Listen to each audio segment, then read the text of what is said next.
He filed for divorce over a younger woman, so she revealed something he never imagined.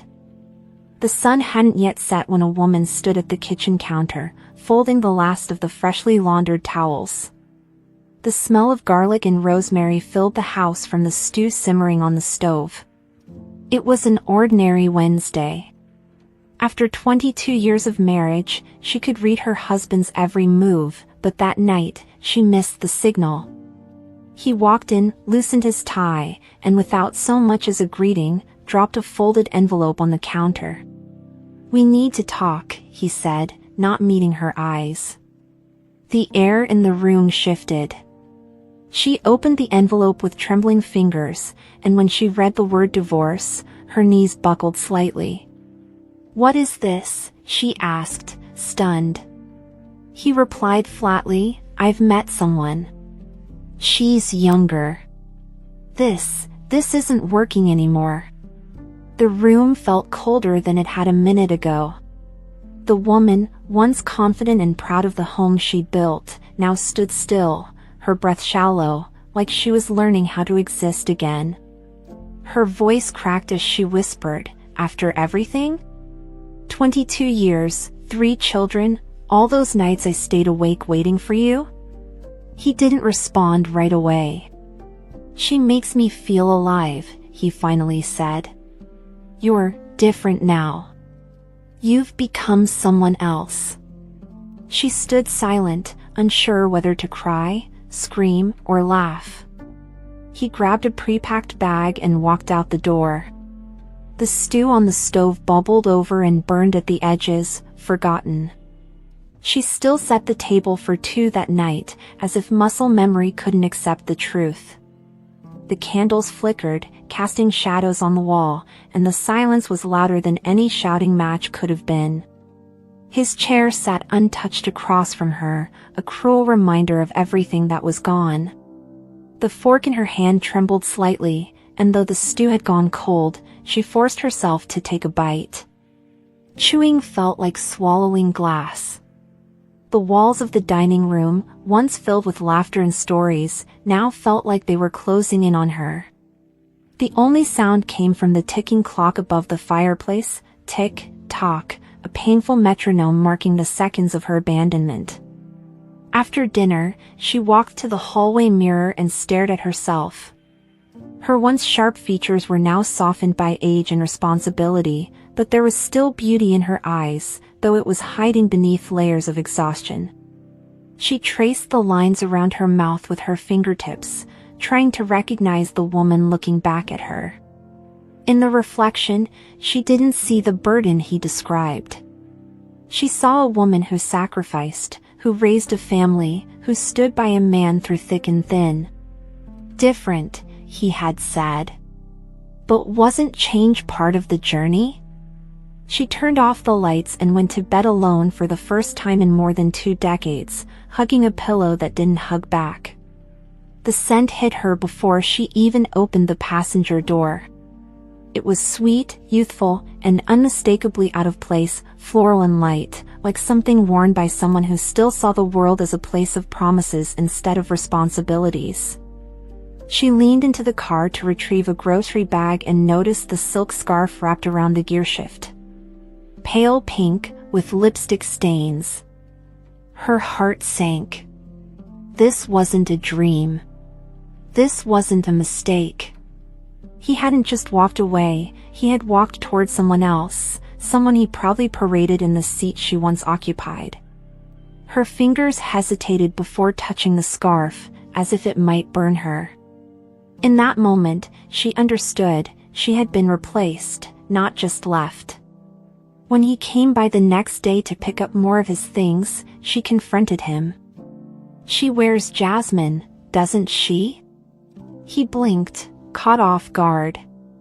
"It doesn't matter," he said, brushing past her. "You'll move on. You're strong." His words stung more than they soothed. Jasmine. That used to be her favorite perfume in her 20s. Was that the appeal? A younger version of who she used to be. "You didn't just leave me," she said softly, You replaced me with someone who doesn't know what sacrifice tastes like." He didn't answer. He didn't need to. The silence told her everything.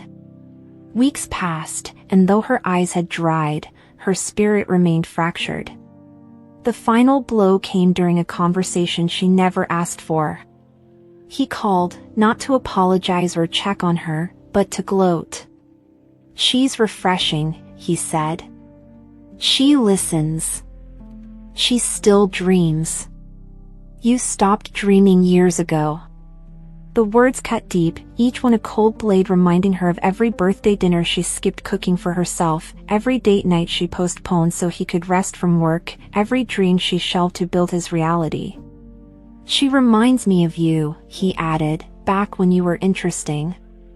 That sentence, spoken casually, like a passing thought, shattered whatever was left of her composure. She sat in silence after the call ended, holding the phone like it might bite her again.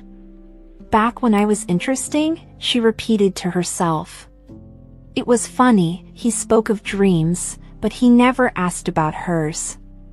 He never noticed how she kept the house filled with warmth, how she learned new recipes, or how she still journaled at night about the places she wanted to travel someday. He didn't see her anymore because he had stopped looking. She placed the phone on the table and closed her eyes. She wouldn't let his words define her. Not anymore. If he thought the best of her was in the past, he clearly hadn't seen what she was capable of becoming. The day the final divorce papers arrived, the mailman apologized, as if handing her those documents was somehow his fault. She took the envelope and walked inside slowly, sitting at the same kitchen table where she once signed birthday cards and school permission slips. Her name was printed beside his, like it had been for decades, but now it was flanked by the word dissolution. She signed the pages with a hand that trembled only for a second. With each stroke of the pen, she felt a strange mix of grief and relief. This wasn't how she pictured her future, but maybe, just maybe, she could build a new one from the ashes. That night, she poured herself a glass of wine, not to drown sorrow, but to toast closure. She stepped outside to the porch, where stars blinked softly overhead, and whispered, "Thank you." Not to him, but to the version of herself that had endured betrayal and still found the strength to stand. The pages were signed, the chapter closed. Tomorrow was no longer tied to him. And though the silence of the house still stung, it no longer felt like a punishment. It felt like space, wide, open space, to begin again. The following week, he came by one last time under the pretense of picking up old documents. But it quickly became clear he was looking for something else, validation. "You got comfortable," he said, scanning the living room like it had lost value. "You stopped growing. I need someone who inspires me." She took a deep breath, trying to suppress the fire rising in her chest. "Inspiration?" she echoed. "I gave you everything. I put my dreams on pause so yours could run ahead. And now you call that stagnation?" He didn't answer with remorse, just with that familiar condescending tone. "Maybe if you'd taken better care of yourself. Of us." She gave a short, humorless laugh. "Do you hear yourself? You're justifying betrayal with loyalty." He turned and walked away like he'd said something profound. But she didn't cry, not this time. The pain had crystallized into something sharper. And with it, the first spark of something new, resolve. On what would have been their 23rd wedding anniversary, she awoke with a strange heaviness in her chest. The calendar still had a hand-drawn heart on the date, a habit she never missed. Out of reflex, she brewed coffee and sat quietly. In another life, she would have cooked his favorite meal, worn the red dress, lit the candles. Instead, she opened her phone and scrolled through social media. And there it was, a photo of him and the younger woman at a beachfront dinner. Champagne. Matching smiles. The caption, "To new memories."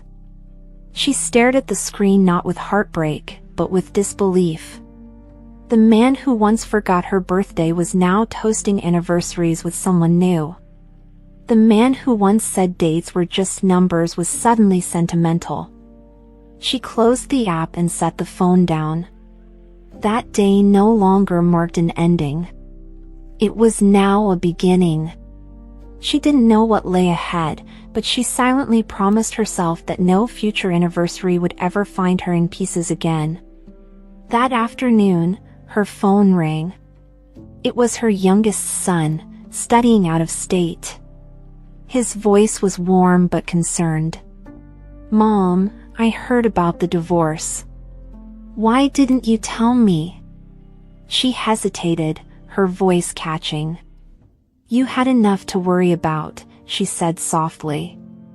On the other end, his voice grew firm. "You've always had my back. Now it's my turn." His words reached places in her heart she didn't know were still alive.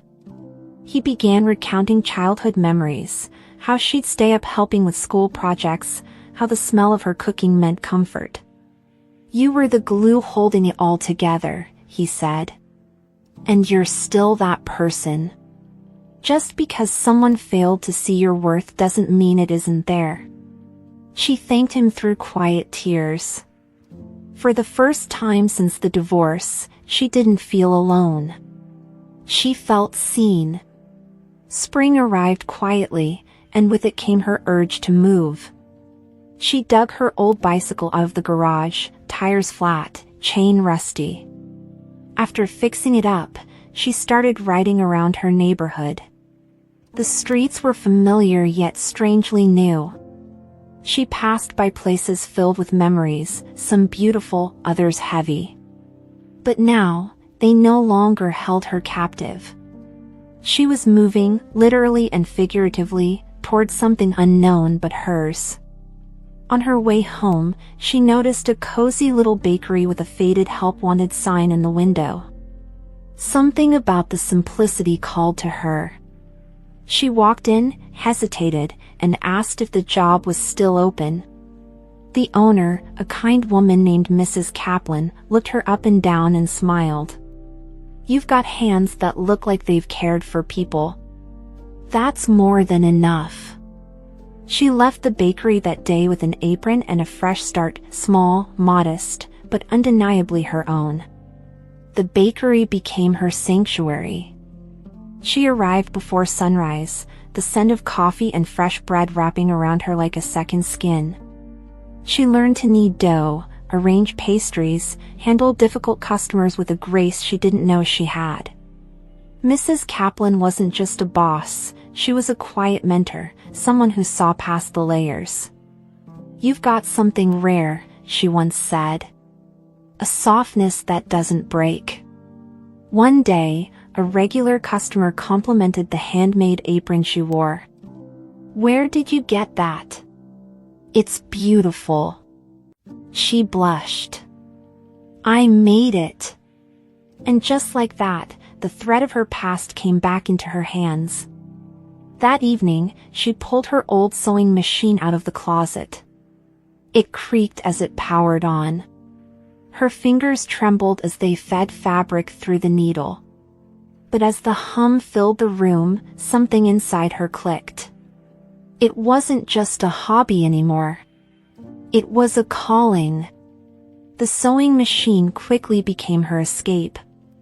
After work, she would sit for hours, surrounded by scraps of fabric and vintage thread. Her first creations were modest, denim tote bags, patchwork aprons, but they carried pieces of her heart. Every stitch felt like reclaiming something lost. Her fingers moved with more confidence each night, and as the thread wove through the cloth, it also seemed to weave strength back into her soul. One rainy afternoon, she wore a homemade apron to the bakery. Mrs. Kaplan immediately noticed. "You made that?" she asked, touching the edge gently. When she nodded, the older woman smiled. "You should sell those." The idea felt absurd at first. Sell? Who would want anything from her? But the seed had been planted. That night, she pulled out a notebook and scribbled ideas. A brand. A vision. Something just for her. A few days later, a neighbor came by the bakery to pick up a cake and noticed the apron she wore. "Did you make that?" she asked. When she said yes, the neighbor's eyes lit up. "I've been looking for a simple dress for a tea party. Could you make one for me?" Her instinct was to decline, to deflect. But instead, she found herself saying, "Sure. I'd love to." She worked on the dress for 2 days straight, pouring herself into every detail.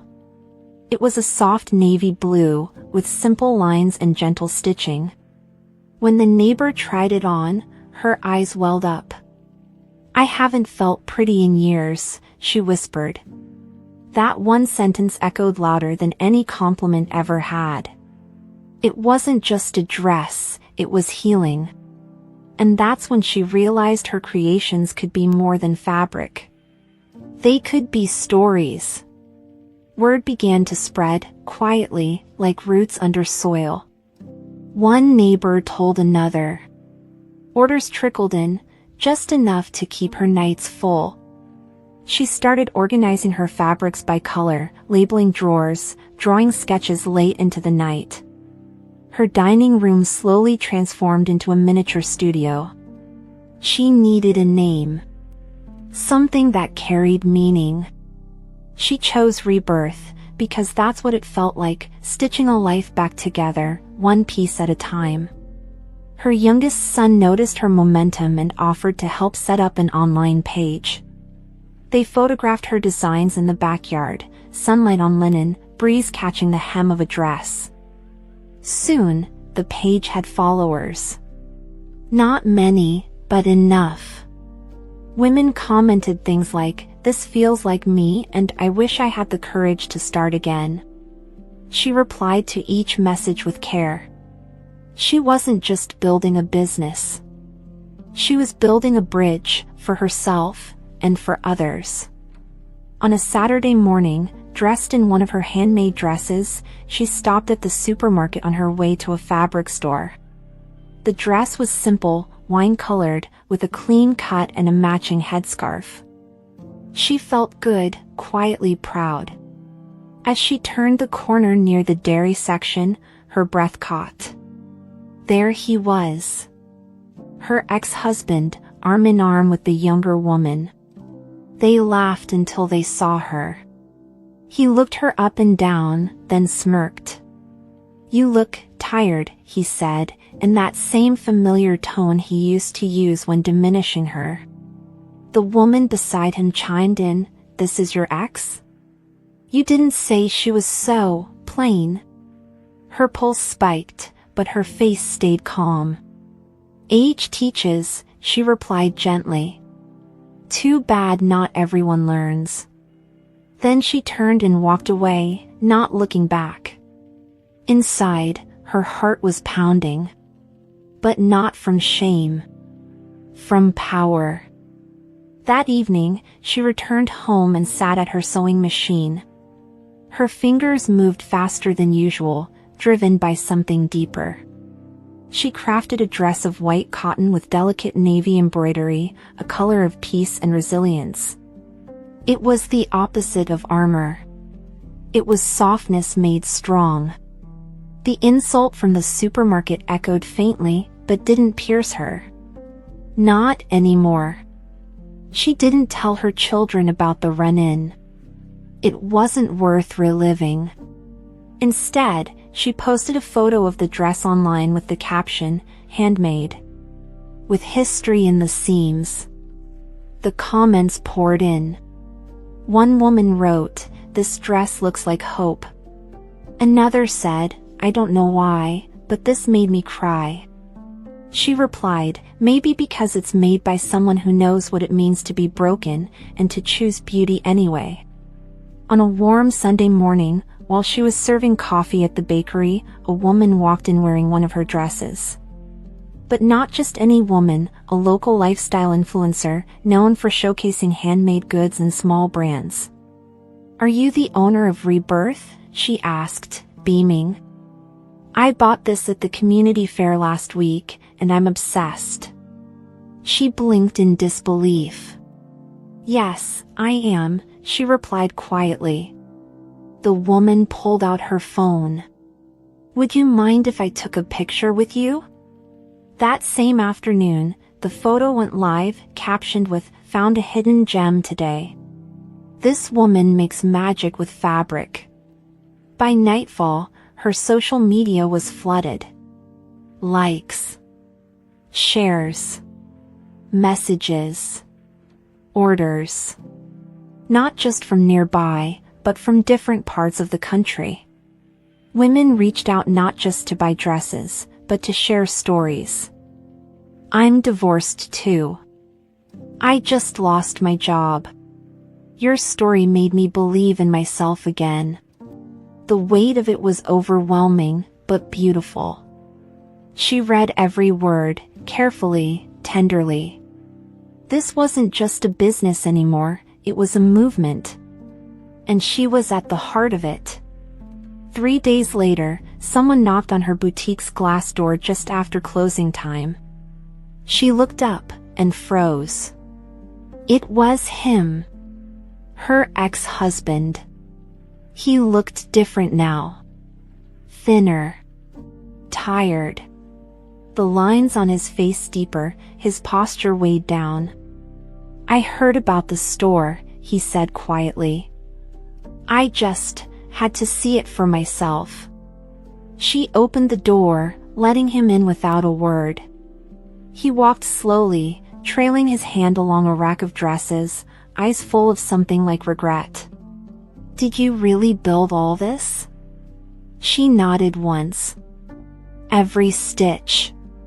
He stood there for a while, surrounded by soft colors, handmade labels, and the scent of lavender and cotton. "She left," he finally said. "Turns out, she wasn't who I thought she was.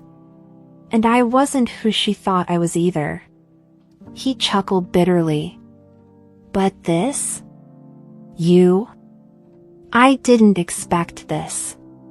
Her voice was calm. "That's because you never really saw me. You saw your version of me. But I always knew what I was capable of." He nodded, defeated. And then, she turned away to finish cleaning the counter, leaving him to stand alone in a room full of everything she'd become without him. 2 days after the visit, he messaged her, asking for dinner. No pressure. Just conversation. "I'd like to explain myself," he wrote. She debated for hours, then agreed, not out of longing, but curiosity. They met at a small bistro downtown. It was one they used to frequent in better times. He had reserved a corner table, tried to smile, but his eyes gave away more than his words. Over wine and a quiet meal, he began to speak. "I was foolish. I thought younger meant better. I thought excitement mattered more than loyalty." She let him talk, the way she used to, but this time, she listened differently. The words no longer held power. They were just echoes. "I miss us," he said. "I miss the way you made everything feel safe." She put her fork down gently. "You don't miss me," she said. "You miss having a place to land. But I'm not that place anymore. I'm not yours to come home to." He sat back, speechless. The silence between them stretched long, then settled. They finished the meal in near silence. When it was over, she walked away without looking back. The next morning, he sent one final message. "Please think about it. We had a life together." She read it slowly, then deleted it without replying. There was no anger left. Just clarity. She had mourned the marriage already. Now, she was living her own story. She walked to the studio, opened the door to the smell of new fabric, and sat at her machine. The needle hummed, and she breathed in rhythm with it, focused, steady, whole. That evening, she told her daughter about the dinner. The young woman listened carefully, her face unreadable. "Did you feel anything?" she asked. The mother thought for a moment, then answered, "Distance. Like he's still standing at a station I passed a long time ago." Her daughter reached out and took her hand. "You're the strongest woman I know." And in that moment, she believed it too. One morning, while packaging a dress for shipping, she opened her inbox and paused. There was an email from a local TV station. A producer had seen the viral photo and wanted to feature her on a morning show. Her story, they wrote, was inspiring women everywhere. Her first instinct was to say no. Cameras. Questions. Exposure. It all felt like too much. But then she remembered all the women who had messaged her. Who had said, "I needed to hear your story." Maybe this wasn't about her anymore. The day of the interview, she wore her signature dress, ivory with soft blue stitching. On camera, her voice shook at first, but then grew stronger with each word. She spoke about betrayal, resilience, and rediscovering worth after loss. "I didn't start with a plan," she said. "Just a needle, some fabric, and a broken heart. But I stitched something new. And I think we all can." When the segment aired, the boutique's orders doubled. But more than that, her inbox was once again filled with stories. And this time, she replied not as a victim, but as a guide. The online store had grown beyond anything she imagined, but her home was no longer enough. With the help of her children and a small loan, she found a humble retail space just a few blocks from the bakery. It had cracked tiles, dusty shelves, and worn walls, but to her, it was perfect. Over weeks, they painted, decorated, brought in racks and mannequins. She sewed the curtains herself and designed the storefront window to display her proudest pieces. The name above the door, in gold-painted wood, Rebirth. On the morning of the grand opening, she arrived early, heart racing. She didn't expect much, maybe a few curious neighbors. But when she unlocked the door, there was already a line. Women of all ages stood outside, some holding hands, others holding tears. "I've followed your journey online," one said. "I just wanted to tell you, you helped me leave him." Another whispered, "You made me believe I still matter." As the door opened and the store filled, she stood back and watched, not just her customers, but a room full of survivors. In the middle of the crowd, just as she was adjusting a display, a hush spread across the boutique. She looked toward the entrance and saw him. Her ex-husband. He stood awkwardly at the doorway, wearing an old blazer and an expression she couldn't read. A few women noticed him, some whispering, some staring. He stepped inside, his eyes scanning the room slowly. "I heard about the store," he said, voice low. "I wanted to see it with my own eyes." She didn't raise her voice or ask him to leave. Instead, she gestured lightly toward the racks. "Take a look," she said simply. He touched a linen dress and ran his fingers along the embroidered sleeve. "You made all this?" he asked, as if trying to make sense of what stood before him. She nodded. "Every stitch." He looked around again, then back at her. "I never thought you'd become this." Her reply came calmly, "That's because you never really knew me." And with that, she turned to help a customer, leaving him in the quiet wake of what he'd once taken for granted. The next day, he returned, not to disrupt, but to leave something behind. A letter. He handed it to one of her employees with a request, "Please give this to her. I won't come again." She found the envelope on her desk that evening. For a while, she debated reading it. Then, slowly, she opened it. His handwriting was neat, familiar. The words were unlike any he'd ever said out loud. "You were always more than I gave you credit for. I realize now that I didn't leave you because you failed me, I left because I couldn't keep up with you." The letter wasn't a plea, nor a promise. It was a confession. A man finally seeing what he had missed for years.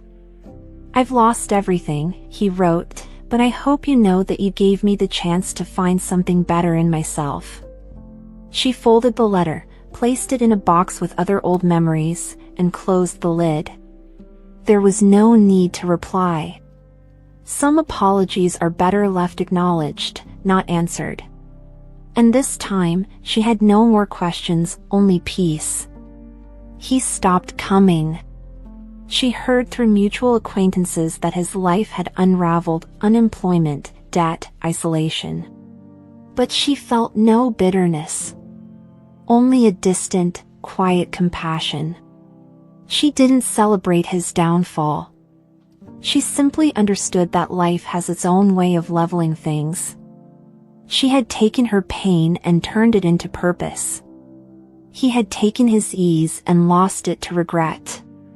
And so, their stories continued, separate, as they were always meant to be. One afternoon, during a charity event she hosted in the boutique for women rebuilding after divorce, she stood up to speak. Dozens of women filled the small space, sipping tea, browsing clothing, sharing stories. She looked around at the sea of brave faces and said, "I don't stand here because I wasn't broken. I stand here because I chose not to stay broken." The applause was soft but heartfelt. Among the crowd were women just like her, mothers, daughters, survivors. She wasn't just selling clothes anymore. She was stitching dignity back into people's lives. Seasons changed. Her business expanded. She began teaching sewing classes in the evenings, welcoming women who had lost their direction and were searching for a way forward. "You don't need to be perfect," she would tell them. "Just willing." They'd laugh, fumble with fabric, and little by little, begin to stitch again, not just with thread, but with hope. Every garment, every story, became part of a tapestry of second chances. She learned through quiet sources that her ex-husband had moved away. No new marriage, no big career. Just a quiet life now. One that mirrored his choices. She didn't feel triumphant, only free. Free from the ache, the need to prove anything, the shadows of her former life. The woman who once stood at the stove, trembling with an envelope in her hand, no longer existed. In her place stood someone whole, someone radiant, someone who had sewn herself back together, by hand. It was during a local artisan meetup that she met David. A widower, quiet-spoken, and owner of a small woodcraft studio, he complimented the labels on her clothing rack. "These are beautiful," he said, pointing to the hand-stitched tags on each garment. "You design all this yourself?" She nodded, used to small talk, not expecting much. But there was something about his presence, unhurried, calm, that lingered. He didn't ask for more than she offered. He simply stood there and listened with genuine interest. Over the next few weeks, they exchanged small greetings at the bakery, then longer chats at the market. When he finally asked if she wanted to have coffee, she hesitated, more out of habit than fear. But she said yes. With David, everything felt different. No wait. No need to prove anything. You're whole, he told her one day. I don't want to fix anything. I just want to witness it. And for the first time in a long time, she allowed herself to be seen again. One evening, after closing the shop, her daughter surprised her with a bouquet of wildflowers and an impromptu visit. They sat together in the back garden, drinking herbal tea under a string of soft lights. The daughter spoke first. You know, there was a time I was afraid I'd become like you, she said gently. Not because of who you are now, but because of how much you gave up before. The mother nodded slowly, heart quiet. But now, her daughter continued, if I could be half the woman you are today, I'd be proud of myself. Her voice cracked slightly. You're my compass. The words landed like a soft breeze and yet carried the weight of years of healing. They embraced without speaking. It wasn't just a mother and daughter, it was two women who had survived, who had learned, and who now walked side by side, not in the shadow of anyone, but in their own light. On a quiet Sunday, she returned to the park where she used to ride her bike, back when she was learning to breathe again. The trees had changed with the seasons, the benches repainted, but the stillness remained. She sat under an old oak tree and watched the world move, families walking, couples laughing, children playing. Once, she had sat in this very spot wondering how she would survive the pain. Now, she sat wondering how she had ever doubted her strength. She took a small notebook from her bag and opened to a blank page. With a smooth pen, she wrote the word freedom in cursive. Not for a post, not for anyone else, just for her. It had taken time, tears, and the unraveling of everything she once thought was permanent. But sitting there, she realized that what she had gained was so much more than what she lost. She didn't just rebuild her life. She rewrote its foundation. When she returned home that evening, there was a letter waiting in her mailbox. The handwriting was unmistakably his. For a moment, she stood frozen, then opened it calmly. Inside were only a few lines. Thank you for not taking me back. It was the only way I learned. You were never the problem, I was the one too small to hold someone so strong. I hope you're happy. You deserve to be. There was no request, no apology, just quiet closure. She folded the letter neatly and placed it in the same wooden box where she kept old photos and past love notes. It no longer held pain, only history. She smiled, not out of triumph, but understanding. Sometimes the things that hurt the most become the very soil from which something greater can grow. That letter wasn't a door reopening, it was the final brick in a wall she no longer needed to lean on. A year after the boutique's opening, she launched a new collection. Each dress in the line was named after a part of her journey: silence, courage, closure, rebirth. But the centerpiece was a long, flowing ivory dress with hand-embroidered navy vines twisting gently around the hem and neckline. She named it Freedom. It was the most delicate thing she had ever created, and the most powerful. At the anniversary event, she wore the dress herself.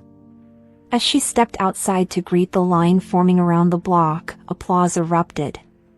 Her children stood at her side. David took her hand. Customers old and new embraced her.